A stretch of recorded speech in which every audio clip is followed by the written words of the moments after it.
ధ్యానించుకుందామండి. ఫిలోమోను రాసిన పత్రిక మొదటి నుండి 7 వచనాలు మనం చదువుకుందాం. బైబిల్‌లో క్రొత్త నిబంధనలో 199వ పేజ్. సో, మొదటి నుండి 7 వచనాలు చదువుకొని ఈ వాక్యాన్ని మనం ధ్యానం చేసుకుందాం. ఫిలోమోను రాసిన పత్రిక మొదటి అధ్యాయం మొదటి నుండి 7 వచనాలు. క్రీస్తు యేసు ఖైదీనైన పౌలును, సహోదరునైన తిమోతియును, మా ప్రియుడును, చెత్తపనివాడైన ఫిలోమోనుకును, మన సహోదరి అయిన అపియాకును, తోడి యోధుడైన అర్కీఫునకును, నీ ఇంట ఉన్న సంఘమునకును శుభమని చెప్పి వ్రాయినది. మన తండ్రి అయిన దేవుని నుండి, ప్రభువైన యేసుక్రీస్తు నుండి కృపయు సమాధానము మీకు కలుగునగాక. 4వ వచనం. నీ ప్రేమను గూర్చియు ప్రభువైన యేసు ఎడలను సమస్త పరిశుద్ధుల ఎడలను నీకు కలిగిన ఉన్న విశ్వాసమును గూర్చియు నేను విని నా ప్రార్థనలందు నీ నిమిత్తము విజ్ఞాపన చేయొచ్చు, ఎల్లప్పుడూ నా దేవునికి కృతజ్ఞతాస్తుతులు చెల్లించుచు క్రీస్తుని బట్టి మీ అందున్న ప్రతి శ్రేష్టమైన వరం విషయమై నీవు అనుభవపూర్వకంగా ఎరుగుట వలన ఇతరులు నీ విశ్వాసమందు పాలివారగుట అనేది కార్యకారి కావాలని వేడుకొనుచున్నాను. సహోదరుడా, పరిశుద్ధుల హృదయములు నీ మూలముగా విశ్రాంతి పొందినందున నీ ప్రేమను బట్టి నాకు విశేషమైన ఆనందమును ఆదరణయు కలిగను. దేవుడి వాక్య భాగాన్ని మనందరి జీవితాల్లో దీవించినగాక. సో, ఈ వారం నుండి మనం ప్రతి సాయంత్రకాలం ధ్యానం చేసుకుంటున్నప్పుడు ప్రతి ఆదివారం ఈ ఫిలోమోను రాసిన పత్రికను మనం ధ్యానం చేయబోతూ ఉన్నాం. సో, ఫిలోమోను రాసిన పత్రిక ఎవరు రాశారు అని అంటే ఆ పైన ఉంది, అపోస్తలుడైన పౌలు ఈ పత్రికను ఆయన రాసినట్టుగా మనం చూస్తూ ఉన్నాం. సో, ఈ పత్రిక ఆయన రాస్తున్నప్పుడు పౌలు ఎక్కడ ఉన్నాడనంటే ఆయన చెరసాలలో ఉన్నాడు అనే దాన్ని కూడా మన వాక్యం ద్వారా చూడగలుగుతాం. ఎందుకంటే ఆయన క్రీస్తు యేసు ఖైదీనైన పౌలును అని అంటున్నాడు. సో, బైబిల్లో పౌలు చెరసాలలో ఉంటున్నప్పుడు 4 పత్రికలు ఆయన రాశాడు. ఏంటి ఆ 4 పత్రికలు అంటే ఫిలిప్పీలు రాసిన పత్రిక, ఎఫెసీయులు రాసిన పత్రిక, కొలసీయులు రాసిన పత్రిక, అలాగే ఈ ఫిలోమోను రాసిన పత్రిక. ఆయన పౌలు చెరసాలలో ఉన్నప్పుడు ఈ పత్రికలు రాశాడు. సో, ఈ పుస్తకం రాసినప్పుడు దాదాపు సంవత్సరాన్ని మనం చూస్తే క్రీస్తు పూర్వం 60వ శతాబ్దం నుండి 62వ శతాబ్దం లోపు ఈ పుస్తకాన్ని రాసి ఉంటారు అని భక్తులు చాలామంది చెప్తూ ఉన్నారు. ఇంతకీ ఈ పత్రిక ఎవరికి రాశాడు అని అంటే మనం మొదటి వచనాన్ని చూస్తున్నప్పుడు ఇక్కడ ఫిలోమోనుకును, మన సహోదరి అయిన అపియాకును, తోడి యోధుడైన అర్కీఫునకు, నీ ఇంటనున్న సంగమునకు శుభమని చెప్పి వ్రాయినది అని ఉంది. సో, మొదటి వచనంలో చాలామంది లిస్ట్ ఉన్నారు మొదటి 2 వచనాల్లో. కానీ నిజానికి మనం 4వ వచనం నుండి 22వ వచనం దాకా చూస్తున్నప్పుడు ఇక్కడ సింగులర్ పదం నీ ప్రేమను గూర్చి అనే పదం చూస్తాం. నేను నీ గురించి చాలా విషయాలు విన్నాను అనే వాక్యాన్ని మనం ఈ 22వ వచనం దాకా చూస్తాం. సో, ఎవరికి ప్రత్యేకంగా ఈ పత్రికను రాశాడంటే ఫిలోమోనుకే ఈ పత్రికను పౌలు రాసినట్టుగా చూస్తాం. పౌలు కొన్ని పత్రికలు, వ్యక్తిగతమైన పత్రికలు ఆయన రాశాడు. దాంట్లో ఈ పత్రిక చాలా శ్రేష్టమైనది. దీంట్లో కూడా థియాలజీ ఉంది. దేవుని యొక్క గొప్పతనం ఈ వాక్యంలో మనకు కనబడుతుంది. సో, ఫిలోమోను రాసిన పత్రికలో మనం ఏం చూస్తామంటే దేవుని నమ్ముకున్న వారికి ఉండవలసిన గుణం, క్షమాపణ గుణాన్ని మనం ఈ ఫిలోమోను రాసిన పత్రికలో చూస్తాం. క్షమాపణ అనే పదం ఈ ఫిలోమోను రాసిన పత్రికలో ఎక్కడ కనబడినప్పటికీ ఖచ్చితంగా పౌలు దాని గురించి రాస్తున్నట్టుగా ఈ వాక్యాలు చదువుతున్నప్పుడు మనకు అర్థమవుతుంది. సో, ఫిలోమోను ఎవరు అని అంటే ఆయన 2వ వచనం ప్రకారం చూస్తున్నప్పుడు ఆయన ఒక ధనవంతుడు, ఒక రోమీయుడు, ఆయన మంచి బిజినెస్ మ్యాన్ అనే దాన్ని కూడా చూస్తాం. ఎందుకంటే ఆయన ఇంట చాలామంది బానిసలు ఉన్నారు. అంత మాత్రమే కాదు, ఆయన ఇంట సంఘం పోషించబడుతుంది, సంఘం ఉంది. సో, ఫిలోమోను అనే వ్యక్తి ఒక మంచి ధనవంతుడు అనే దాన్ని మనం చూస్తాం. ఆయన క్రింద చాలామంది బానిసలు కూడా ఉన్నారు అనే దాన్ని వాక్యంలో మనం చూడబోతూ ఉన్నాం. ఎందుకు ఈ పత్రిక ఇంతకీ పౌలు రాశాడనంటే నిజానికి పౌలు ఈ పత్రిక రాయడానికి ఒక కారణం ఉంది. ఈ పత్రికతో పాటు పౌలు మరొక పత్రిక రాశాడు, కొలసీయులు రాసిన పత్రికను రాశాడు. ఈ 2 పత్రికలు ఈ ఫిలోమోను అలాగే ఫిలోమోనుతో పాటు తూకికు ఈ పత్రికను పట్టుకొని వెళ్ళాల్సి ఉంది. సో, వీళ్ళిద్దరూ ఈ పత్రికను తికికస్ పట్టుకుని వెళ్ళవలసి ఉంది. ఈ పత్రికను వీళ్ళిద్దరూ పట్టుకుని వెళ్ళవలసి ఉంది. అయితే ఈ ఫిలోమాను దగ్గరికి వెళ్ళబోతుంది ఎవరంటే ఒనేసిము. ఈ ఒనేసిము ఎవరంటే ఫిలోమాను యొక్క కట్టు బానిస. సో ఒనేసిము అనే పేరుకి అర్థం ఏంటంటే యూజ్ఫుల్, ఉపయోగపడే పాత్ర అని అర్థం, ఉపయోగపడే వ్యక్తి అని అర్థం. కానీ ఈ ఒనేసిము జీవితంలో చూస్తున్నప్పుడు ఒక నమ్మక ద్రోహిగా, తన యజమానికి మోసం చేసి దొంగతనం చేసిన వాడిగా బైబిల్లో మనం చూస్తున్నాం. 18 వచ్చిన వాళ్ళు. అందుకే పౌలు ఎలాగ అంటున్నాడు, ఏమంటున్నాడంటే, అతడు నీకు ఏ నష్టమునైనను కలుగజేసిన ఎడల, నీకు ఏమైనా రుణం ఉన్న ఎడల అది నా లెక్కలో చేర్చును. నీకు ఒకవేళ ఒనేసిము నీకు నష్టం ఏదైనా చేస్తే అది నేను తీరుస్తాను, నా లెక్కలో చేర్చు అని అంటున్నాడు. ఒనేసిము ఫిలోమాను యొక్క కట్టు బానిస. కానీ ఏం చేశాడంటే ఫిలోమానుకు నమ్మక ద్రోహం చేశాడు. ఫిలోమాను దగ్గర ఉన్న ఆస్తిని ఆయన దొంగతనం చేశాడు. దొంగతనం చేయడమే మాత్రం కాదు, కానీ తన యజమాని దగ్గర నుండి పారిపోయాడు. కొలసి పట్టణం నుండి రోమా పట్టణానికి ఆయన వెళ్ళిపోయాడు. దాదాపు 2100 కిలోమీటర్ల దూరం వెళ్ళిపోయాడు. ఎందుకంటే అక్కడ స్వేచ్ఛగా బతుకుదామని, అక్కడ యజమాని ఉండడు. సో నేను ప్రశాంతంగా బతకాలని కోరుకున్నాడు. నిజానికి ఒకవేళ ఒక బానిస తన యొక్క యజమాని దగ్గర నుండి పారిపోతే 2000 సంవత్సరాల కిందట మనం చూస్తున్నప్పుడు రోమా చట్టం చాలా కఠినంగా ఉండేది.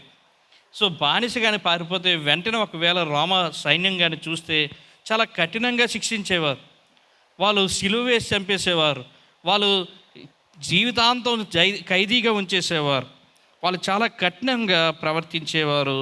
అయితే ఫిలోమాను దగ్గర నుండి ఒనేసిము పారిపోయి అపోస్తులైన పౌలు దగ్గరికి రోమా పట్టణానికి ఆయన వచ్చినట్టుగా చూస్తూ ఉన్నాం. రావడం వల్ల ఏం జరిగిందంటే ఈ ఒనేసిము దేవుణ్ణి నమ్ముకున్నాడు, దేవుని యొక్క పాత్రగా వాడబడుతూ ఉన్నాడని పౌలు ఒనేసిము గురించి సాక్ష్యం ఇస్తూ ఉన్నాడు. అయితే మొదటి 7 వచనాలు చూస్తున్నప్పుడు ఫిలోమాను యొక్క గుణలక్షణాలు మనం చూస్తాం. జాన్ మెకార్థర్ గారు ఇలాగా ఈ యొక్క పుస్తకానికి అవుట్లైన్ ఇచ్చారు. మొదటి 3 వచనాలు ప్రారంభ పలుకులు అంటే గ్రీటింగ్స్ అని చెప్తూ ఉన్నారు. అలాగే 4 నుండి 7 వచనాల్లో చూస్తున్నప్పుడు క్షమించే వారి యొక్క వ్యక్తిత్వం లేకపోతే గుణలక్షణాలు, క్షమించే వారికి ఉండే గుణాలు అనే దాన్ని చూస్తాం. అలాగే 8 నుండి 18 వచనాలు చూస్తున్నప్పుడు క్షమించే వారి యొక్క పనులు, వారు ఏం పనులు చేస్తారు క్షమించేవారు అనేదాన్ని. అలాగే 19 నుండి 25 వచనాలు చూస్తున్నప్పుడు క్షమించే వారి యొక్క ఉద్దేశాలు. సో ఈ మెకార్థర్ గారి అవుట్లైన్ ప్రకారం నేను కూడా వాక్యాన్ని ధ్యానం చేయబోతున్నాను. దయతో జాగ్రత్తగా ఈ వాక్యాన్ని మనం ఉందాం. సో ఇంతకీ ఒనేసిముని పౌలు పంపించేస్తూ ఉన్నాడు. కానీ ఫిలోమాను ఒనేసిమును జాగ్రత్తగా తీసుకుంటాడా లేకపోతే శిక్షిస్తాడా అనే డౌట్ ఖచ్చితంగా ఉండొచ్చు మనకి. ఎందుకంటే ఆ రోజుల్లో యజమాని దగ్గర నుండి పారిపోయిన బానిస ఎవడైనా దొరికాడంటే ఆ బానిసను చాలా క్రూరాతి క్రూరంగా కొట్టేవారు, చాలా దారుణంగా చంపేసేవారు కూడా. ఎందుకంటే బానిస తన యజమాని మాట వినకుండా, తన యజమాని క్రింద ఉండకుండా తనకు నచ్చినట్టుగా స్వేచ్ఛగా తిరగాలనుకున్నాడు. తన యజమానికి వ్యతిరేకంగా జీవించాడు కాబట్టి ఖచ్చితంగా బానిసను ఆ రోజులు ఏం చేసేవారంటే చిత్రహింసలు పెట్టేవారు, చంపేవారు. కానీ ఇక్కడ మనం ఈ వాక్య భాగాలు చూస్తున్నప్పుడు ఒనేసిమును ధైర్యంగా పౌలు పంపిస్తూ ఉన్నాడు. దానికి గల కారణం ఫిలోమాను యొక్క గుణలక్షణాలు. ఫిలోమాను ఖచ్చితంగా క్షమిస్తాడని పౌలుకి తెలుసు. ఎందుకు పౌలుకి తెలుసు అంటే ఫిలోమానుకి కొన్ని గుణలక్షణాలు ఉన్నాయి. చదవబడిన ఈ లేఖన భాగాల్లో చూస్తున్నప్పుడు ఫిలోమాను యొక్క వ్యక్తిత్వాన్ని మనం చూద్దాం. ఆయన క్షమించే గుణలక్షణాలు ఎందుకు ఉన్నాయని అంటున్నాడంటే ఆయనకి కొన్ని లక్షణాలు ఉన్నాయి. 4వ వచనంలో చూస్తే ఇలాగ అంటున్నాడు, నీ ప్రేమను గూర్చియు ప్రభు ఎడలను సమస్త పరిశుద్ధుల ఎడలను నీకు కలిగి ఉన్న విశ్వాసమును గూర్చి నేను విని నా ప్రార్థనలు యందు నీ నిమిత్తం విజ్ఞాపన చేయొచ్చు అని అంటున్నాడు. సో ఫిలోమాను ఖచ్చితంగా క్షమిస్తాడు అని అనడానికి మొదటి కారణం ఏంటంటే, ఆయనకున్న మొదటి లక్షణం ఏంటంటే ఆయన ప్రేమించేవాడిగా ఉన్నాడు. ఎవరిని ప్రేమిస్తూ ఉన్నాడో చూడండి, ప్రభు యేసు ఎడలను అంటున్నాడు, ప్రభు అయిన యేసు ఎడలను అంటున్నాడు. యేసుక్రీస్తుని ప్రేమించేవాడుగా, ప్రభువుని ప్రేమించేవాడిగా ఉన్నాడు ఫిలోమాను. సో ఈ వ్యక్తి ఖచ్చితంగా క్షమిస్తాడు. ఎందుకంటే ఈ ఫిలోమాను ఎవరంటే దేవుణ్ణి ప్రేమించేవాడు. దేవుణ్ణి ఎవరు ప్రేమిస్తారనంటే దేవుణ్ణి నమ్మలేని వారు కాదు, దేవుణ్ణి అపరిమితంగా ఎంతో స్థిరమైన విశ్వాసంతో నమ్మేవారు మాత్రమే దేవుణ్ణి ప్రేమించగలరు. అందుకే ఇక్కడ ఏముందంటే చూడండి, ప్రేమతో పాటు మరొక పదం ఇక్కడ కనబడుతుంది, నీకు కలిగి ఉన్న విశ్వాసమును గూర్చియు. ఫిలోమాను దేవుణ్ణి ప్రేమించడానికి గల కారణం ఏంటంటే, ఫిలోమాను దేవుణ్ణి నమ్మాడు గట్టిగా. నిజంగా 2000 సంవత్సరాల కిందట దేవుణ్ణి నమ్మడం అంత సులువేమి కాదు, చాలా ఛాలెంజింగ్. అలాంటి ఛాలెంజింగ్ టైంలో కూడా ఫిలోమాను దేవుణ్ణి చాలా గట్టిగా నమ్మాడు. అందుకే దేవుణ్ణి ప్రేమించే వ్యక్తిగా ఫిలోమాను ఇక్కడ కనబడుతూ ఉన్నాడు. సో ఈ వాక్యంలో చూస్తున్నప్పుడు దేవుణ్ణి ప్రేమించేవాడుగా ఫిలోమాను ఉన్నాడు. అంత మాత్రమే కాదు, దేవుణ్ణి ప్రేమించడం అనేది మాటల్లో చెప్పడం కాదు, క్రియల ద్వారా ప్రదర్శించాలి. ఆయన ప్రేమించేవారు ఖచ్చితంగా దేవుని కోసం ఈ లోకంలో వర్క్ చేయాలి, దేవుని కోసం తమ టైంని ఇవ్వాలి, తమ టాలెంట్స్ని ఇవ్వాలి, దేవుని కోసం తమ ట్రెజర్స్ని ఉపయోగించుకోవాలి. సో నువ్వు నిజంగా దేవుని ప్రేమిస్తూ ఉన్నావంటే నువ్వు కొన్ని రుజువులు చూపించాలి ఎదుటివారికి. నేను నా దేవుని ప్రేమిస్తున్నాను, అందుకే నేను ఆయనకి ప్రతిరోజు నేను సమయాన్ని ఇస్తున్నాను. నేను నా దేవుని ప్రేమిస్తున్నాను, అందుకే నేను ప్రతిరోజు ఆయన కొరకు ఒక వాడబడే పాత్రగా వాడబడుతున్నాను. నేను ఏదో ఒక పని చేస్తున్నాను దేవుడి కోసం.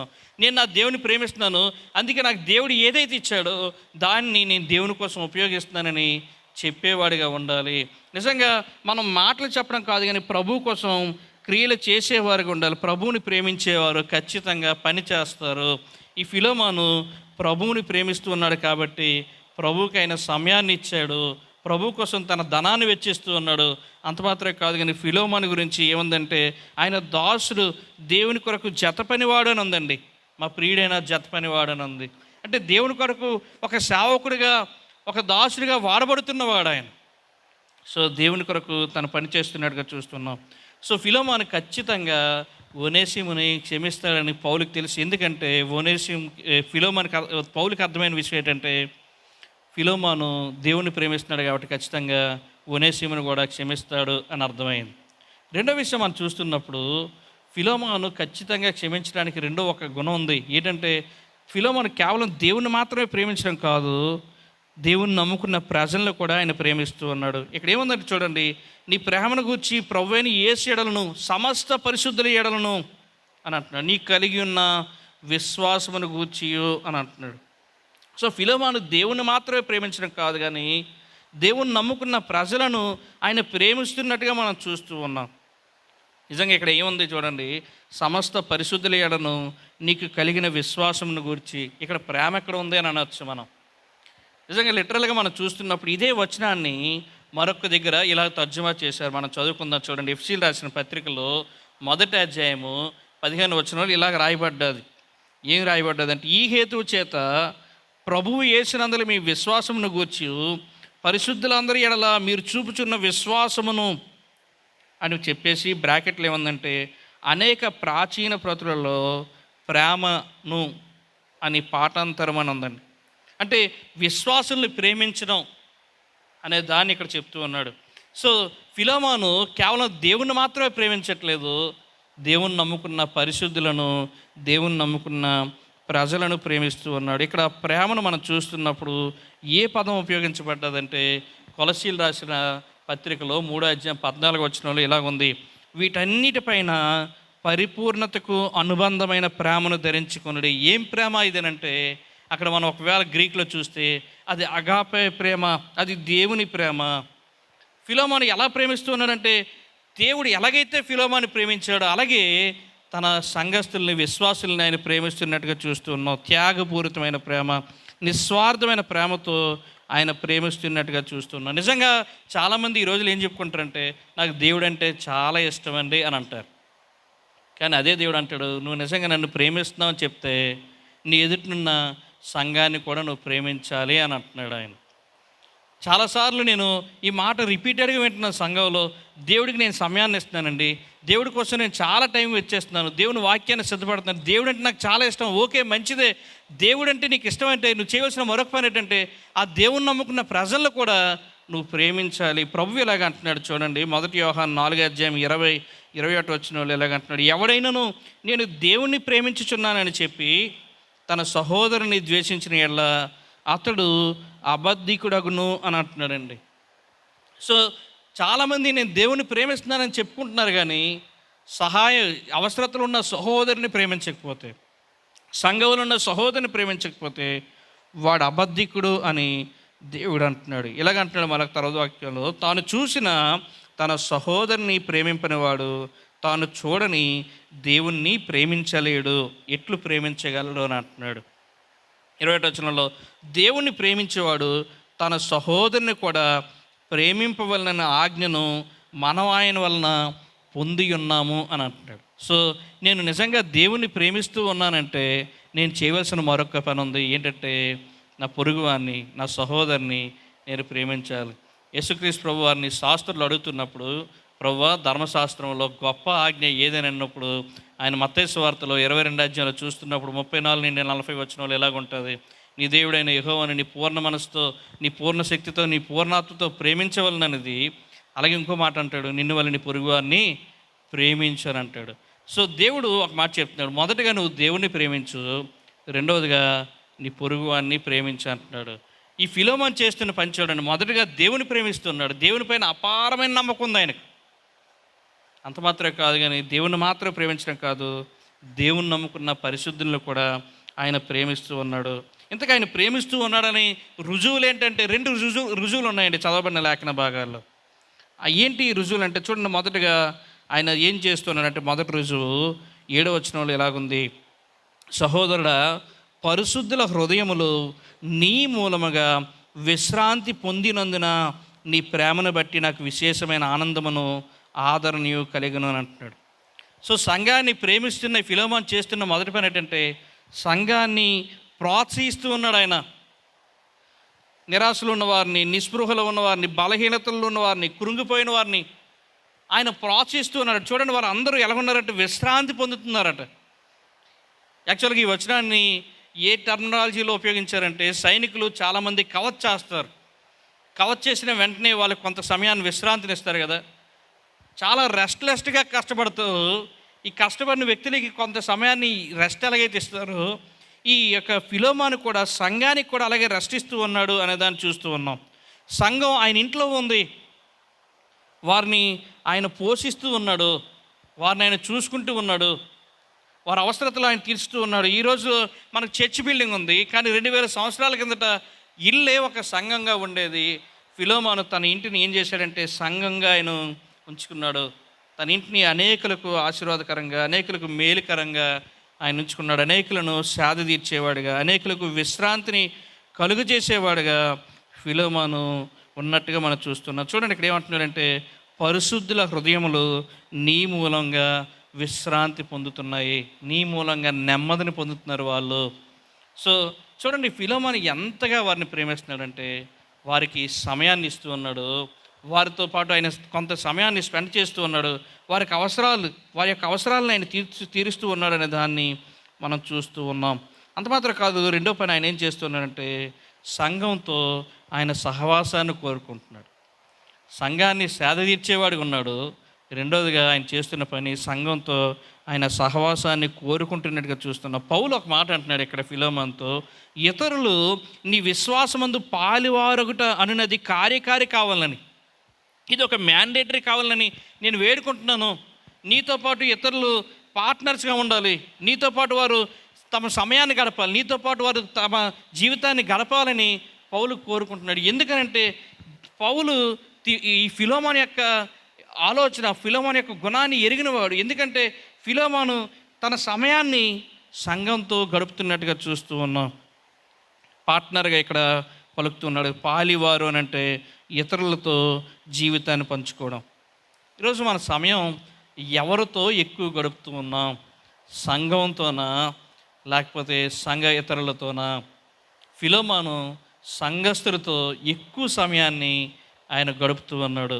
మనం సంఘస్థులతో ఎక్కువ సమయాన్ని గడిపితే మనకు వచ్చే మేలేంటి అని అంటే, మన విశ్వాసంలో బలపరచబడతాం, మనం పరిశుద్ధంగా జీవించగలుగుతాం, ప్రభువుని మరీ ఎక్కువగా మన జీవితాల ద్వారా మహింపరచగలుగుతాం. జాన్ ఓవెన్ అనే భక్తుడు ఇలాగ అంటున్నాడు, పవిత్రుల మధ్య సహవాసం విశ్వాసాన్ని బలపరిచే దేవుని సాధనం అని అంటున్నాడు. మనం ఎక్కువ దేవుని నమ్ముకున్న ప్రజలతో ఉంటేట మనం బలపరచబడతాం, దేవుళ్ళో ఇంకా ఎదుగుతామని చూస్తూ ఉన్నాం.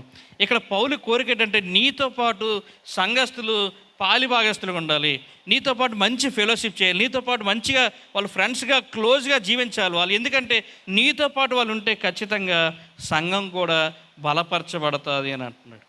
సో ఫిలోమోనుకున్న 2 గుణలక్షణాలు: సంఘాన్నితో సహవాసం చేసేవాడుగా ఉన్నాడు, సంఘాన్ని సేద తీర్చేవాడుగా, ప్రోత్సహించేవాడుగా ఫిలోమోను ఉన్నాడు. ఇంతకీ సంఘంతో మనం సహవాసం చేయాలన్నా, సంఘాన్ని మనం వారి కష్టాల్లో, వారి శ్రమల్లో, ఇబ్బందుల్లో వారిని ప్రోత్సహించాలన్నా మనం చేయవలసిన పని ఏంటి? ఇంతకు నాకు కూడా ఆశ ఉంది, నేను సంఘంతో ఎక్కువ సమయాన్ని స్పెండ్ చేయాలనుకుంటున్నాను, నేను సంఘస్థులకి అవసరమైనంత వరకు వారితో పాటు ఉండి వారికి చేదోడు వాదుడిగా ఉండాలనుకుంటున్నాను. నేను ఏం చేయాలంటే ఫిలోమోను ఒక మాట చెప్తున్నాడు ఇక్కడ. ఏంటి ఆ మాట అంటే చూడండి, ఆయన సంఘాన్ని అంతగా ప్రేమించడానికి, అలాగే దేవుణ్ణి ఆయన అంతగా ప్రేమించడానికి ఒకే ఒక్క కారణం ఉందండి. ఏంటి ఆ కారణం అంటే ఇలాగుంది 6వ వచనంలో, క్రీస్తుని బట్టి మీ అందున్న ప్రతి శ్రేష్టమైన వరం విషయమై నీవు అనుభవపూర్వకంగా ఎరుగుట వలన అని అంటున్నాడు. సో ఈ ఫిలోమోను దేవుణ్ణి అంత చక్కగా ప్రేమించటానికి, దేవుని ప్రజల్ని ప్రేమించడానికి ఒకే ఒక కారణం ఏంటంటే ఆయన సత్యం గురించి లోతైన అనుభవపూర్వక జ్ఞానాన్ని కలిగి ఉన్నాడు.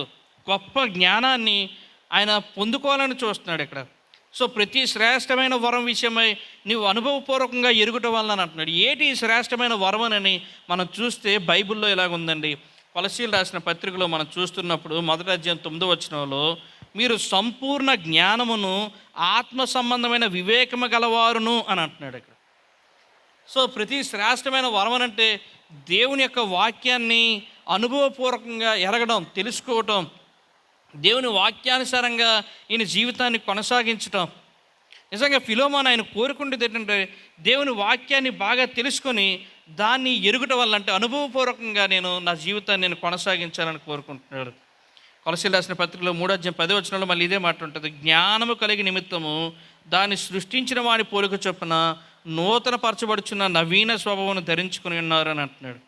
సో ఈ ప్రతి శ్రేష్టమైన వరం అనే పదానికి 2 అర్థాలు ఉన్నాయి. ఏంటంటే ఇదే దేవుని యొక్క జ్ఞానాన్ని తెలుసుకోవడం, దేవుని గురించి బాగా తెలుసుకొని దేవుణ్ణి ప్రేమించడం, దేవుని ప్రజలను ప్రేమించడం. ఫిలోమోను దేవుని ప్రజల్ని ప్రేమిస్తూ ఉన్నాడంటే, ఫిలోమోను దేవుణ్ణి ప్రేమిస్తూ ఉన్నాడంటే ఆయన తన సమయాన్ని ఎక్కువగా ఎక్కడ గడుపుతున్నాడంటే దేవుని వాక్యం క్రింద, దేవుని వాక్యాన్ని బాగా చదువుతున్నాడు. ఆ వాక్యానుసారంగా ఆయన జీవిస్తూ ఉన్నాడు కాబట్టి దేవుని ప్రజలను ప్రేమిస్తూ ఉన్నాడు, దేవుణ్ణి ఆయన ప్రేమిస్తూ ఉన్నాడు. పౌలుకి ఈ విషయాలు బాగా తెలుసు, ఎందుకంటే ఈ మాటలు చెప్తుంది పౌలే. సో పౌలుకి అర్థమైంది ఏంటంటే ఇదిగో ఫిలోమోను దేవుణ్ణి ప్రేమించేవాడు, దేవుని బిడ్డల్ని ప్రేమించేవాడు కాబట్టి ఒనేసిముని ఖచ్చితంగా ఆయన క్షమిస్తాడు అని పౌలుకి తెలుసు. కాబట్టి దగ్గరుండి ఒనేసిమును పౌలు దగ్గరికి, ఫిలోమోను దగ్గరికి పంపిస్తూ ఉన్నాడు. సో మనకు ఉండవలసిన లక్షణాలు, నిజంగా మనం ఫిలోమోను దగ్గర నుండి నేర్చుకోవాల్సిన విషయాలు ఏంటంటే ఆయనకున్న గుణాలు మనం కూడా కలిగి ఉండాలి. నిజంగా మనం దేవుణ్ణి ప్రేమిస్తూ ఉన్నామా? ప్రేమిస్తే ఆయనకు మనం సమయాన్ని ఇస్తాం, ప్రేమిస్తే ఆయన కొరకు మనం వాడబడడానికి ఇష్టపడతాం, ప్రేమిస్తే మన ట్రెజర్స్ని, మనకున్నదాన్ని దేవునికి ఇవ్వడానికి ఇష్టపడతాం. అంత మాత్రమే కాదు కానీ ఫిలోమోనులాగా సంఘాన్ని మనం ప్రేమిస్తున్నామా? సంఘాన్ని నువ్వు నిజంగా ప్రేమిస్తే సంఘంతో టైం స్పెండ్ చేస్తావు. ఎంత టైం స్పెండ్ చేస్తున్నావు ఈరోజు సంఘస్థులతో? నువ్వు వారు నీ ద్వారా మేలు పొందుకోవాలని నువ్వు ఎప్పుడైనా ఆశపడ్డావా? వారు సరిచేయబడాలని, ప్రభువుకి దగ్గరగా ఉండాలని, దేవుణ్ణి మహింపరచాలని నువ్వు ఎప్పుడైనా ఆశపడి వారితో పాటు కొంత సమయాన్ని స్పెండ్ చేయడానికి ఇష్టపడ్డావా?